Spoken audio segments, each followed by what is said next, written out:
Урматтуу мекендештерим, урматтуу депутаттар, дүйнөдөгү мамлекеттер сыяктуу эле биз дагы оор сыноону баштан кечирип жатабыз. Өлкөдө коронавирус илдетине тиешелүү кырдаал оңой эмес. Дарыгерлерибиздин тынымсыз аракети менен Кудайга шүгүр бул оорудан айыккандар да бар экенин билесиздер. Бирок илдетке чалдыккандардын саны мына күндө өсүп жатат. Тилекке каршы каза болгондор да бар. Адистердин айтымында оору жугузгандардын санынын көбөйүшү дагы алдыда.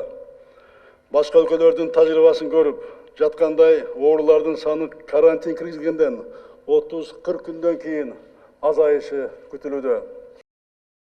Биздин адистердин анализи боюнча Кыргызстанга ооруга туш болгон учурлардын көбөйүшү апрель айынын экинчи жарымына туура келет деп божомолдонуп жатат. Коңшу мамлекеттерде жана бизге союздаш карым-катышыбыз тыгыз өлкөлөрдө өздөрүнүн аймагында өзгөчө абалдын мөөнөтүн узартып жатышат. Азыркы кырдаал боюнча штаттын жетекчилери так маалымат алып, алардын сунуштарын уктум. Бул татаал учурдан чыгуунун жолдорун Жогорку Кеңештин төрагасы, премьер-министр, фракциялардын жетекчилери менен чогуу талкууладык. Тиешелүү мамлекеттик органдардын жетекчилери жана кесипкөй адистери менен кеңештим. Медициналык талаптардын сакталышы жана өз ара карым-катыш байланыштардын кескин чектелүүсү учурда кырдаалды көзөмөлдөө кармоо үчүн туура кадам болгонун баары белгилешти. Урматтуу мекендештерим, биз үчүн эң кымбат нерсе бул жарандарыбыздын ден соолугу жана өмүрү. Адамдардын саламаттыгын коргоп, өмүрүн сактап калуу үчүн бардык чараларга барабыз. Азыр коронавирус илдетине каршы вакцина табыла элек. Коомдун бул илдеттен коргоп калуунун бир гана куралы санитардык гигиеналык талаптарды аткаруу жана бекем тартиптүү сактоо болуп турат. Жарандарыбыз өзгөчө кырдаалдын жана өзгөчө абалдын эрежелерин сактаган үчүн кырдаалдын мындан да курчуп кетишине жол берилген жок. Азыр өзгөчө абал режимин алып таштасак, медиктердин күнү-түнү жасаган мээнети, тартип сакчылардын эмгеги, жалпы коомубуздун буга чейин жасаган аракеттери текке кетет. Күнүмдүк турмуштагы ыңгайсыздыкка карабай, айрым аймактардагы өзгөчө абал режимин узартуу жана киргизүү эң зарыл кадам. Муну баарыбыз түшүнөлү. Ошондуктан өзгөчө абал киргизилгенден шаарлардан жана райондордон бул режимди 30 апрелге чейин узартуу жана киргизүү жөнүндө чечим кабыл алдым. Билесиздер, кечээ бул жарлыкка кол койдум. Урматтуу мекендештерим, өзгөчө абалдын мөөнөт узартуу оңой чечим болгон жок. Жарандарыбыздын турмушунда бир топ чектөөлөр, ыңгайсыздыктар алган эмес, айрым мекендештерибиздин жашоо тиричилигинде кыйынчылыктар жаралды. Айрыкча күнүмдүк кирешесин таап, күндөлүк жумуш менен тиричилигин өткөргөндөр кыйналып жаткан боюнча менде толук кабар бар. Ошондой эле карантин өлкөнүн экономикасына да олоттуу залал тийгизип жатат. Таразанын бир жагына жарандарыбыздын ден соолугу жана өмүрү, экинчи жагына экономика жана киреше маселеси коюлду. Мына ушундай катаал сыноону баштан кечирип жатабыз. Мамлекет башчысы катары мен үчүн жалпы коомдун ар бир мекендешимдин ден соолугу кымбат. Ошондуктан бул чечимге бардым. Мындай чечим кабыл албасак, бул кесепеттин терс таасири узак убакытка чейин тийиши мүмкүн. Өлкөнүн келечегин абдан катуу доо кетирип алабыз.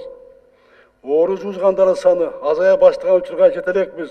Муну дагы бир рет кайталайм. Урматтуу мекендештерим, Чыңгыз Төрөкулович Айтматов айткандай, бүгүн биз бардыгыбыз тең бир кайыктабыз. Азыркы кырдаалда эч ким колдоосуз калбайт.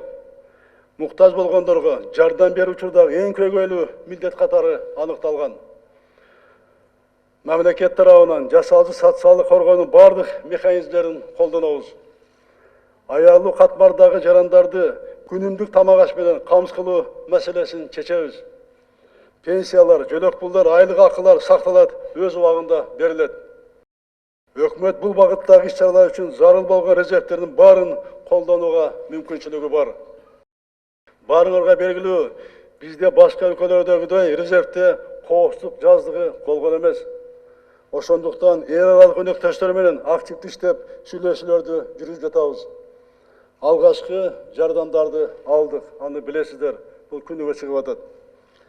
Урматтуу депутаттар, сиздер жакшы билесиздер, мамлекеттик бюджеттин кирешесин көбөйтүп, социалдык чыгымдарга зарыл запас түзүп баштаганбыз. Акыркы 2 жылда бюджеттин дефицитин азайтып, сырткы карыздын көлөмүн көбөйтпөй, көзөмөлдө кармап келдик. Ишкерлерге салгы жагынан жакшы шарт түзүп, экономикалык активдүүлүк башталган. 2018 жылы ички дун продукт 3,5%, ал эми өткөн жылы дээрлик 5%га көбөйгөн. Бизнести каржылоонун көлөмү кескин көбөйгөн. Тилекке каршы жалпы дүйнөнү каптаган илдет биздин экономикабызга да чоң залалын тийгизди. Реформалар солгундап, өлкөнүн коомдук саясий турмушундагы айрым иштер үзгүлтүккө учурады. Мисалга, жергиликтүү кеңештерге болгон шайлоо мөөнөтүн жылдырууга мажбур болдук.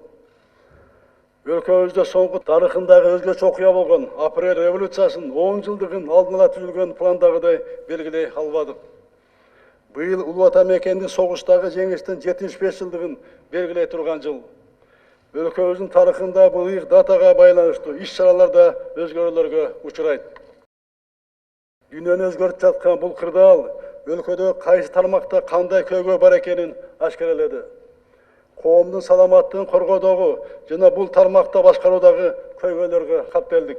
Саламаттык сактоо тармагы туташ реформа муктаждыгын турмуш дагы бир ирет далилдеди. Мындан тышкары илим, билим тармагы да замандын жаңы чакырыктарын эске алып, жаңыртууну талап кылат.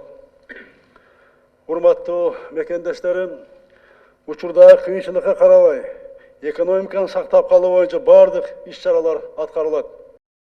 Бизнести колдоо үчүн бир катар чечкиндүү кадамдар жасалат. Өлкөнүн азык-түлүк коопсуздугун камсыз кылуу үчүн зарыл жумушту жазгы талай иштер үзгүлтүккө учуратууга болбойт. Электрондук форматка жүргүзүлүшү мүмкүн болгон иштерди токтотпостон улантабыз. Өлкөнүн санариптештирүү программасын ишке ашыруу токтобойт, бул уланат. Санариптештирүү боюнча акыркы 2 жылда жасалган иштин пайдасын бүгүнкү күнүмдүк турмушубузда көрүп жатабыз. Өлкө экономикасын, калктын турмушун жакшыртууга багытталган улуттук долбоорлорду уланта беребиз. Алар кечеңдеши мүмкүн, бирок Кудай буйруса, үзгүлтүккө учурабайт. Бул долбоорлорду ишке ашыруу үчүн бизге көмөк берип жаткан донорлор да өз жардам токтотпой турганын белгилешти. Эми ар бир аймактагы кырдаалды кылдат иликтеп, даректүү иш-аракеттерди жасайбыз. Өкмөт жергиликтүү бийлик менен кеңешип, акыбал оңоло баштаган жерлерде айрым талаптарды жеңилдетебиз. Ишкер чөйрөнүн өзгөчөлүктөрүн эске алып, жумуш орундан жоготпоо максатында айрым субъекттерге уруксат берүү мүмкүнчүлүгү каралат. Бирок коркунуч азайбаган калктуу колунуштарды локализация жасап, ар бир айыл жана шаар үчүн өзүнчө режимди колдонууга барабыз. Ошол учурда өлкөнүн сырткы чек араларын күчөтүлгөн тартипте кайтарып, башка өлкөлөр менен болгон байланышты чектөөнү улантабыз. Мындай чектөөлөр облустар, райондор арасындагы карым-катташка дагы тиешелүү. Бул тартипти жалпы дүйнөдөгү кырдаал жакшыранга чейин сактоого мажбур болобуз. Бул күрөштө биз жалгыз эмеспиз. Кыргызстанга Бириккен Улуттар уюму, Дүйнөлүк банк, Эл аралык валюта фонду, Европалык кайра куруу жана өнүктүрүү банкы, Ислам өнүктүрүү банкы, Азия өнүктүрүү банкы, Европада коопсуздук жана кызматташтык боюнча уюму, араб мамлекеттеринин фонддору колдоо көрсөтүп жатышат. Россия чыныгы союздаш мамлекет экенин дагы бир ирет далилдеди. Алгачкы күндөрү аба майдан ачык бойдон турду. Каржылык жардам жана орун аныктоочу тест каражаттарын алып жатабыз. Коңшу Кытай Эл Республикасы сезилерлик колдоосун көрсөтүүдө. Боордош Өзбекстан жана Казакстан тарабынан бизге олоттуу кол кабыш болду. Туркия, Япония жана Корея мамлекеттери өздөрүнүн жардам беришти. Бардык өнөктөштөрүбүзгө терең ыраазычылык билдиребиз.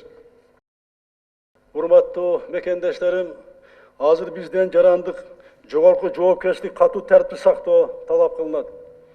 Тобокелдикке барсак, ден соолукка гана эмес, адам өміріне korkunç жараларын dünyalыk tajriba көрсетіп жатады. Memleketimizden, baldarımızın geleceği için beken bilindiğimizde көрсөтөлү. Her bir mekendeşimizin densolluğu jana ömürü barынан жогору eкен daha bir et kaytalayım. Bugün ekonomika жоготулукка карабай, адам өмүрүн сактап калуу милдет турат. Ушул кезге чейин тәртипти сактап, өзгө чабалды туура түшүнгөн кемеңгер элибизге ыраазычылык билдирем. İldetke karşı iş hareketlerinin aldığın savundaki bizim kahraman derecelerimize tazim etemiz.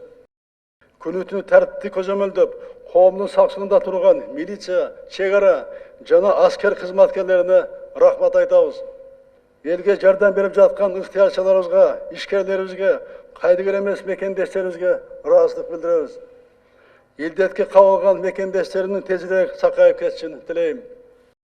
Ушул элде чыккандан бери чет өлкөлөрдө иштеп жүрүп, үйгө кайтып келүүнү каалаган ар бир боордошубуздун абалын түшүнүп турам. Чегаралар жабылганга чейин 6000ден ашык мекендешибизди Кыргызстанга алып келдик. Чегаралар азыр жабып, башка өлкөлөр сыяктуу эле биз дагы эң биринчи мүмкүнчүлүк пайда болоору менен алардын маселесин чечүүгө киришебиз. Bunun üstünde az işlep жатабыз. Урматтуу мекендештерим, сабырлыкты сактап, кырдаалды туура түшүнүп, жасалып жаткан иштерди колдойсуңар деп ишенебиз. Бирге болсок, ынтымакта болсок, бири-бирибизди колдосок, азыркы кыйын күндөрдөн тезирээк чыгабыз. Биримдикте мындай сыноонун эшенин жеңген элбиз. Буйруса, Кудайдын колдосу менен, элибиздин ынтымагы менен, чогуу аракетибиз менен бул илдетти жеңебиз. Kudayım öz saktap, elimizde amançılık, yergerimizde tınçılık bolsun. Jaratkan özü süyüktü Kırgızstan'dı koldosun. Rahmat sizlerge.